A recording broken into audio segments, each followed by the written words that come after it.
যশোর শহর town hall মাঠের পাশে নিক্সন মার্কেটে কিভাবে বেল্ট ভাঙা হয় সেটাই দেখুন। ছোট বড় সবারই বেল্টের শীতের পোশাক আছে। এখানে চলে আসতে হলে আপনাকে যশোর শহর কালেক্টরি ভবনের অপোজিটে নিক্সন মার্কেটে চলে আসতে হবে। ভিডিওটা শেষ পর্যন্ত দেখতে থাকুন।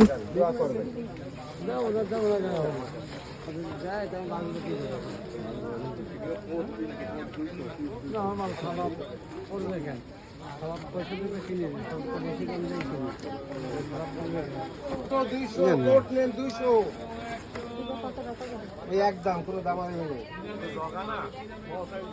এখানে কোনো দামাদামি নেই। আমার এখানে যা আমি ন্যায্য বলবো আর কোনো কথা হবে না। পছন্দ হলে প্যাকেট আল্লাহর গিরে এই ছেলে আল্লাহর গিরে আল্লাহর গিরে না না, কিরে কাটলে গুনাহ হয়। আল্লাহর গিরে চোরে কাটা কিরে, আমি আমি আল্লাহর গিরে করছি বারবার, আর কয়বার কাটবো কও? এক পিস 100, 100, 200